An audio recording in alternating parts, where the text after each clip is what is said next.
How you guys doing? My name is Josie Carr, and thank you for tuning into the Planet1wp show. Today, I will be talking about macros in Ableton, how to set them up, and how to use them if you were using a push, or how to also set them up if you were using an external controller, and pretty much how to get it done.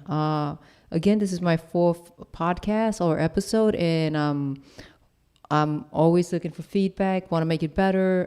Today I had to do this episode 3 or 4 times because the audio was distorted. I don't have someone to kind of watch the other end, so it gets kind of shaky, but bear with me, it will get better, I promise, and I will be bringing in some interesting guests once I get things sorted out. But I think this episode will be pretty cool. It's using macros in Ableton, and later on I'll do one for Maschine MK3 and one for Logic as well. Okay, so I'm just going to play an example of some macros that I've already mapped and how you could use them, and we'll take it from there. Let's do it.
So that would be kind of a rough idea of how we would use them if we were using them live. And by the way, all that was done could also be used for automation. So you could use it for multiple things, not just for performing or for playing around like I'm doing right now, but just even in production. I think sometimes it's a lot more fun when you can turn knobs instead of drawing stuff in. So let's talk about it. Let's see how we're able to do that.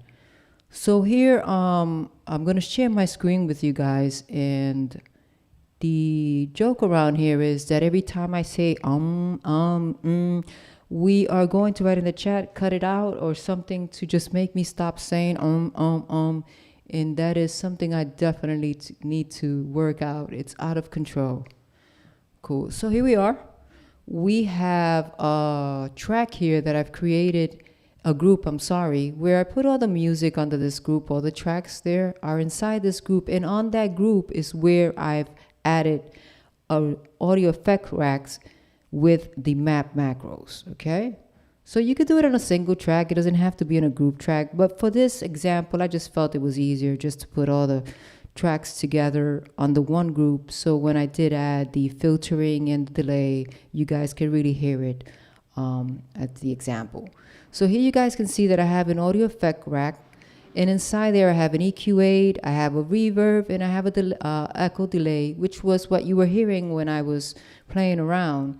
And these were the macros that were mapped to it. So we're going to start from the very beginning. I'm just simply going to take that and I'm going to delete it, and we're going to reset, okay? Here again, I'm on this track, and I'm going to open up my browser, and I'm going to just drag some stuff in there. I'm going to drag an EQ8 in there onto that track.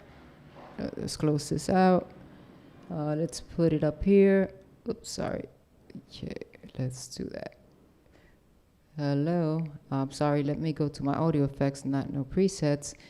EQ8, drop it there. Let's go and grab a reverb, drop it right after that. And let's grab an echo. Cool. So I'm going to close my browser, and you guys can see that on this track, I have added 3 audio devices. Again, an EQ8, a reverb, and an echo. But there are no macros. I see no macros. The only way that we can have macros is by taking these audio devices, grouping them together, so then we can have a rack, what's known as audio effect rack, that has the macros in it. Let's think about an audio effects rack, sort of like when you go to a gig. Let's say you are a guitar player or anything, and you have a rack with like special effects, your pedals and things like that you put in a rack. It's the same thing digitally, right? So I'm going to grab all these devices by clicking on the first one and the last one. Okay, and then since they're all highlighted, I can control click on it or right click on it and hit group. Shortcut is Command G. Whoops, not deleting. I hit the delete button by mistake. Sorry, I'll bring those back. Okay, it's hard to see with all this thing here that I got going on, but I'm going to work that out, I promise. Okay, we'll hit group, and there we are. And now you guys can see that it created an audio effects rack. I can close the lid, let's think about it, right, of my audio effects rack by double clicking, and it's closed, so I know that those devices are inside my audio effects rack. Going to open it up again, and this here, the left side, is the power button. That means that the no longer on, now it's on. If I want to access the macros now that we want to map, underneath that you'll see an icon that looks like a circle. Click on that and you'll see that it'll open up the 8 macros that are available. And here on the push, you guys can see that the 8 macros also showed up, which is pretty cool, right? And those are the macros that we're going to map. Okay. So now here I have an EQ8. The EQ8, it's called EQ8 because it has 8 bands or 8 equalizers in it. We're going to take the first band and we're going to make sure it's on. And we're going to make sure that it's set to low cut. In other words, when I move it, it's going to cut off all the low frequencies. I can do it with this knob here as well. That is the one that we want to map to macro number 1. So I'm going to control click on this frequency right here. And I'm going to map it to macro 1. You guys can see that it's mapped. If I move it here, it will cut off the low frequencies. If I turn my knob here on the controller, you can also see that it is changing that as well. And I mapped that incorrectly, so let's map that again. Okay. And let's map it to macro 1. There we go. And let's put this in the right situation here. Cool. So now we have that. Let's turn that back on. We have it on. And let's do that for a minute.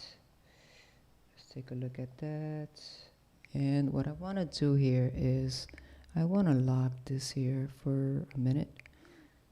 Okay, cool. So now we can see that I have access to that. Now let's do the high cut here. We'll turn on number 8 and we can cut off the high frequencies as well. Okay, and we'll control click up here and we'll map it to macro number 2. So when I turn this knob, you guys can see that it's been mapped to that. If I change it here, you guys can see that it's been mapped to that as well. Okay. Now, I'm just going to close this device down and I'm going to look at Echo 8 here.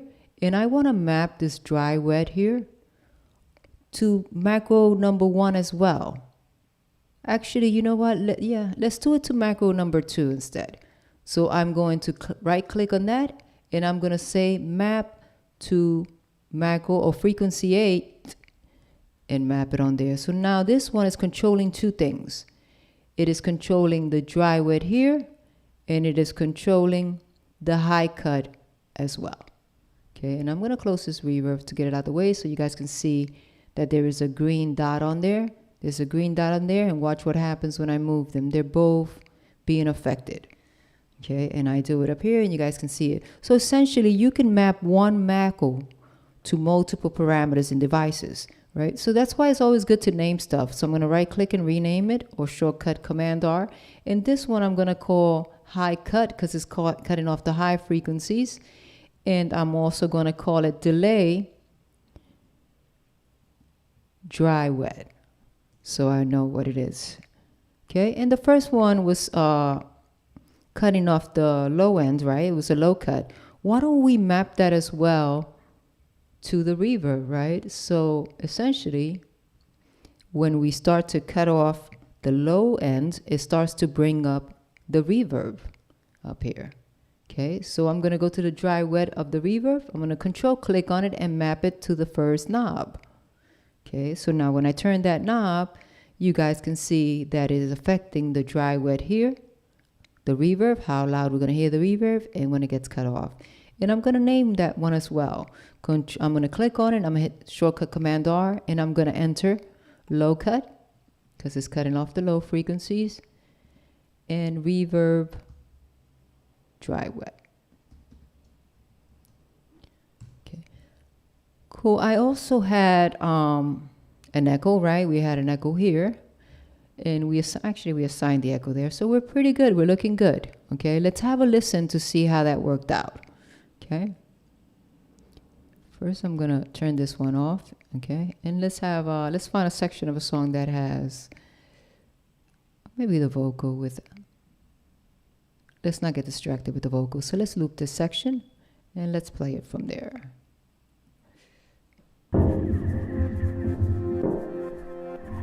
And I'll open up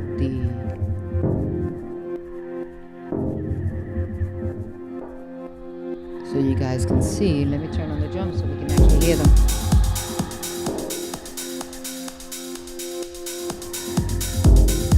And I want you guys to take a look at the reverb as well. As the reverb here is also turning up.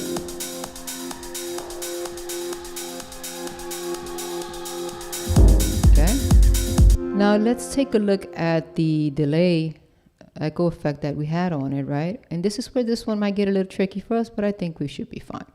Okay, so I'm just going to leave them on. Remember, we mapped it so it cuts off the high end and it adds reverb as well. I have to turn this on.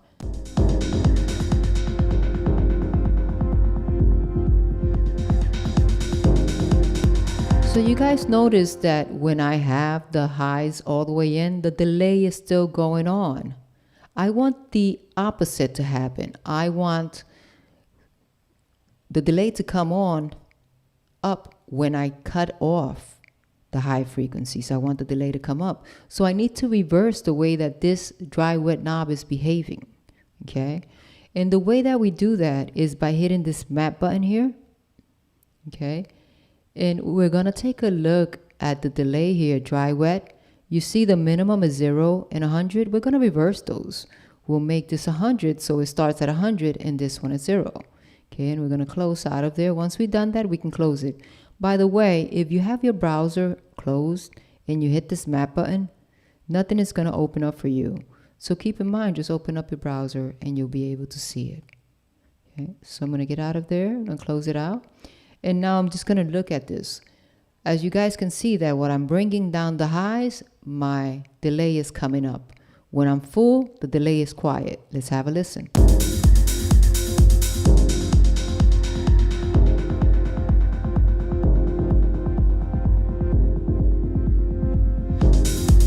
Okay, so you guys start to hear the delay, but you know, the delay takes such a long time to be heard. Maybe I need the delay to start a little bit faster. So I'm going to make another adjustment again. Make sure that your browser is open here. Hit map. And I'm going to go to the delay. Remember, we reversed it. But I want this one to, you know, be ready a little bit earlier. Maybe start at 20%. That way we can hear the effect a little bit more. maybe when it's cutting off the highs here, instead of it waiting for it to be cut all the way and then we kind of hear it in the background. Okay, so this page, all it's telling you is you can adjust your levels where you want to hear things, and you can visually do it as well. If you move this here, you can see the knob being moved right here, the dry wet. Okay, so there's a lot of visuals as well. So let's have a listen now.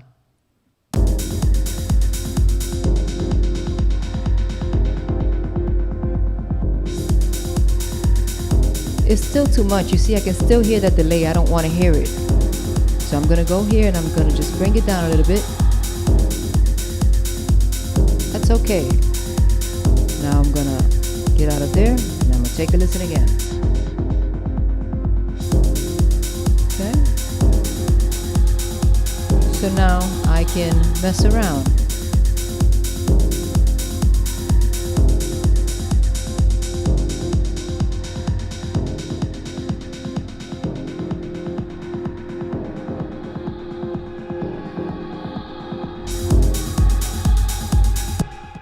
So that's pretty much how you're able to map macros to any parameter of a device. Simply go to the parameter that you want to map, click on it, and map it to any of the 8 available parameters.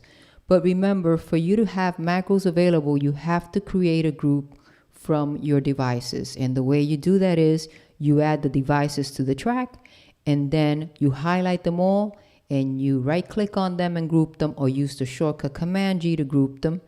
And then you'll have the macros available underneath the power button right here that you can assign.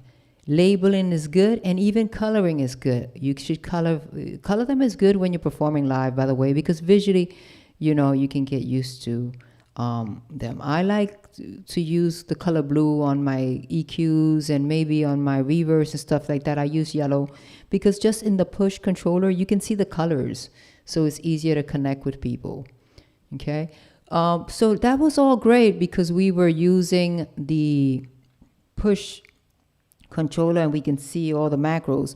But how about that wasn't the case? How about we wanted to use, let's say, a different controller to use the macros? Okay. So the macros have already been assigned, but now instead of us turning these knobs here, if we didn't have a push, right?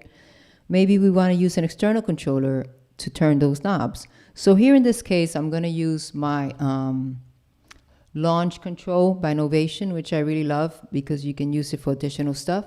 Or I could even use my machine in user mode and use these knobs as my 8 macros. Okay, but in this case, we're just going to use the launch control.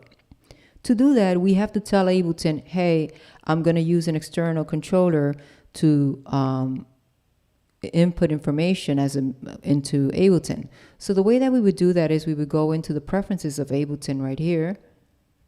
Okay, I like to use the shortcut Command Comma, it's pretty cool. And then we go to the MIDI tab here. Okay, and we have to let Ableton know which controller we're using. In my case, I'm using the launch control. So I'm letting Ableton, hey Ableton, you're going to receive input from my launch control. Okay, and I'm going to turn on my track and remote. The remote are the knobs, and tracking if you were using it in a different way. But for now, turn those on and let Ableton know that you're going to be using the controller to input information. Okay, so here we have these 3 knobs. Let's forget about the push right now. Let's concentrate on the launch control. The next thing that we need to do, since we've already assigned into parameters, is to go to the right-hand side here and turn Ableton into Midi mode.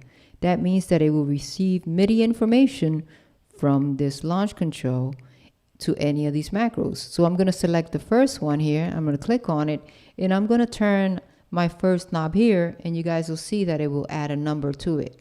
That means that if it's accepted, that knob. I'm going to do the second one here, turn my second knob,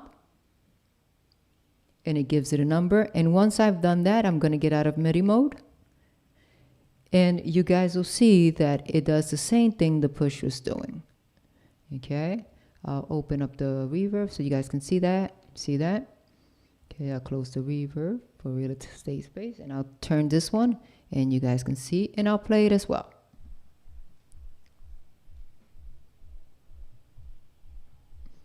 And maybe I should go to a place where it actually plays.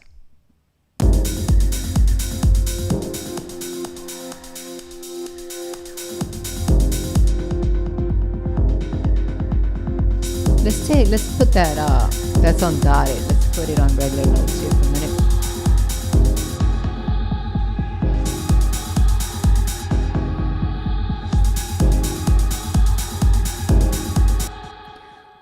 So pretty much that's it. To review, I guess, or just to go over it one more time, just create a track. On that track, add all the devices that you want, whatever device you want. You could even map the macros to the parameters on your synthesizers, by the way. So I would play around, just encourage you to play around. Before we even do that, I want to show you guys that how you can use it for doing automation. Okay, so let's say we were here, and I'm just going to use the push. I could use that one of this now, since they're both mapped, right? And let's go to the beginning here.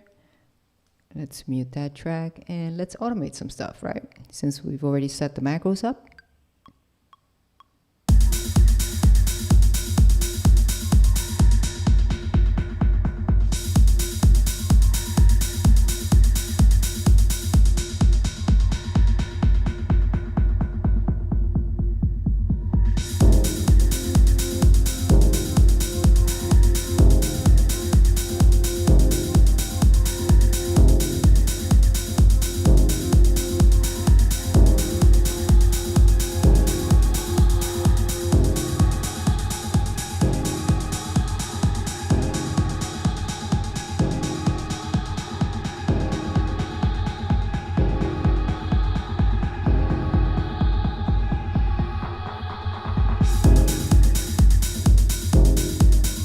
And we'll get a playback of that, and we'll look at the automation as well.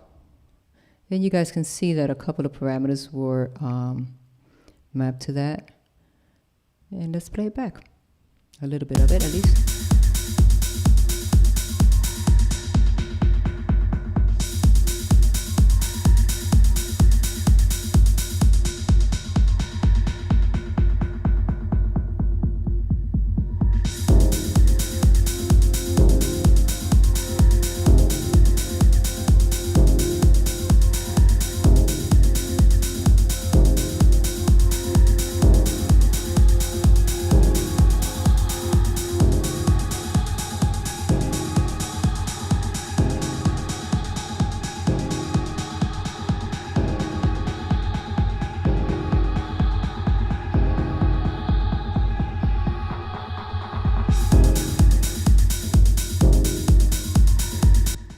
So pretty much that's it. That is how you're able to map macros to different parameters in different devices, and also how to use it with the push, how to name them, how to color them, and how to use maybe a different controller that's not necessarily the push to any controller that you have that has knobs or sliders in it, you can use to control anything in Ableton, as long as you make sure that in your preferences here